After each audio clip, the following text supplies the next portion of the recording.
अच्छा, आपने एक दफा कहा था कि आप एक मुशायरा पढ़ने का 5 लाख लेती हैं, तो क्या अभी यही रेट है या कोई इसमें नहीं, कमी अब तो बेशी हुई है? बहुत महंगाई हो गई है। आप लोगों को अच्छी तरह अंदाजा है कि ये मुल्क कहाँ जा रहा है और क्या सिचुएशन मची हुई है। अब तो रोड पर लोग रोटी खाने से आ रही हैं, तो अच्छा। अब तो 10 लाख बनता था ना। अच्छा, 10 लाख चार्ज करती हैं? हाँ, 10 रुपए नहीं ये दे रहे थे होते मुशायरों वाले, तो 10 लाख मैंने कह दिया, सोच लें अच्छा। फिर ये चाहते थे मुफ्त आ जाए, अच्छा। मुफ्त आ जाए। अच्छा, अब थोड़ा सा आपकी शायरी के हवाले से जी बात जी करती हैं जरूर। कि आपकी 2 किताबें जो है वो मंजर आम पर आ चुकी हैं। हाँ तो जी आप अल्हम्दुलिल्लाह। सबसे पहले ये बताएं कि आपको लिखने का ख्याल कैसे आया?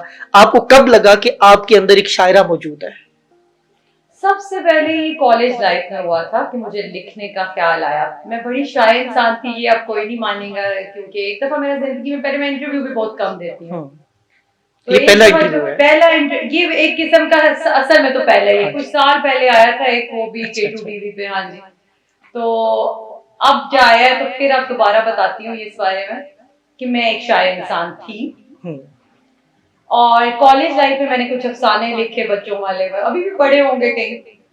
तो उसके बाद अचानक से मुझे ना नज़्मों का ख्याल आया कि मैं कुछ कहती हूँ, मेरा दिल चाहता था। मैं ऐसी इंट्रोवर्ट सी इंसान थी, अपने अंदर रहने वाली, इमेजिनेशन वाली। स्पाइसेस मेरा स्टार है, तो ये ऐसे होते हैं कि इमेजिन करते रहते हैं मोहब्बत को, नेचर को, जुदाई को, खुद ही से एक इमेजिनेशन ना।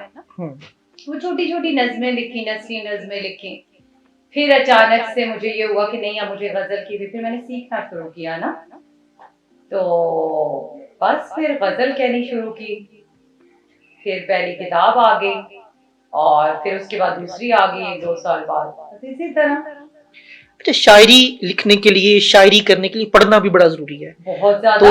आप पुराने बिल्कुल। शायरों को जाहिर है तो पढ़ना। आपके पसंदीदा शुरा कौन से? आपने किन किन को पढ़ा है? मैंने पढ़ा तो बहुत को है, लेकिन सबसे पसंदीदा जो है वो नून मीम राशिद है। उनकी नज़में मुझे बहुत अट्रैक्ट करती थी, खासकर हसन पूजा। अगर मैं लगातार पढ़ती रहती थी उस वक्त, तो मुझे अच्छा। खैर याद भी होती थी कॉलेज लाइफ में। अच्छा। तो वो मुझे बहुत अट्रैक्ट करते थे। अच्छा। बाकी बाकी भी तो आपको पता है, इतने बड़े नाम हैं। आपने अपने एक इंटरव्यू में कहा था कि मैंने शायरी का आगाज अफसाने से किया था और इस पर बड़ी तनकीद हुई थी, तो ये मैंने क्या बात शायरी है? के नहीं, मैंने लिखत का कहा था कि मैंने अपने लिखने का आगाज अफसाने से किया था। वो आपको पता है कि मीडिया या इलेक्ट्रॉनिक मीडिया हो या सोशल मीडिया, अच्छा। एक बात कि हमारा माशरा ऐसा हो गया, तभी तो इंटरव्यू देने मैंने छोड़ दिए हैं और ये चीजें करनी, कि वो एक बात को ना मीम्स बना देते, एक सीरियस इशू को मीम्स बना देंगे, किसी के मरने को मीम्स बना देंगे, किसी की शादी को मीम्स बना देंगे, तलाक को मीम्स, इसी तरह किसी की शायरी को मीम्स, किताबों को मीम्स। खुद इनमें टैलेंट जीरो नहीं हो, जीरो होगा, और उसके बाद ये मीम्स बना देंगे। अच्छा। अगले के टैलेंट को भी जीरो कर देंगे और बिल्कुल। अपने मीम्स बनाते रहेंगे। अच्छा, आजकल जितनी भी औरतें इस मैदान में आती हैं, नई लड़कियां शायरी की तरफ आती हैं, सब पर एक इल्जाम लगता है कि इनको कोई लिख कर देता है।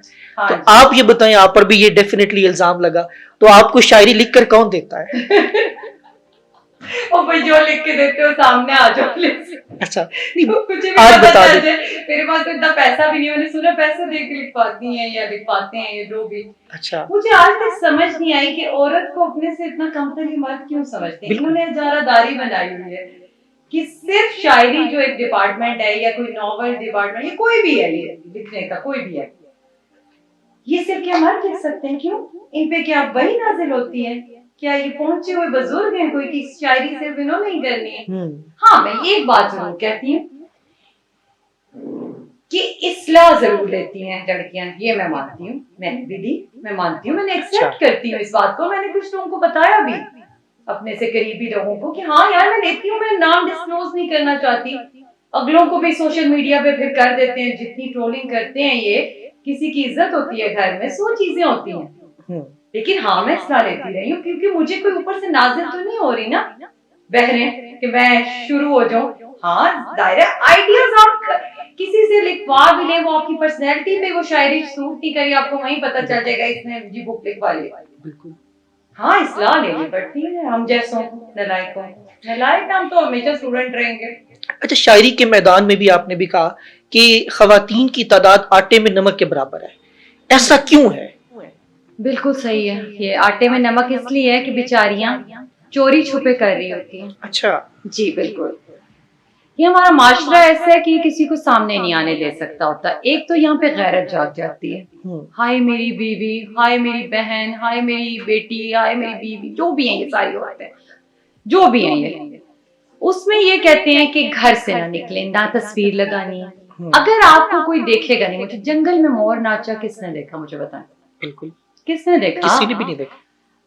अब मुझे भी आने के लिए, मुझे कोई शौक नहीं था सोशल मीडिया पे आने का। अच्छा, ये मेरी बहन ने मुझे कहा कि जंगल में मोर नाचा किसने देखा, अना मलिक ने, आप तो जानते हैं। अच्छा, अच्छा। उनका भी एक नॉवल आया हुआ जी, मरियम। जी। उन्होंने मुझे कहा कि जब तुम लिख रही हो तो सामने भी आओ, खाली बुक छपवाने से आजकल कुछ नहीं हो रहा, लोग तो बुक्स को देखते भी नहीं। बिल्कुल।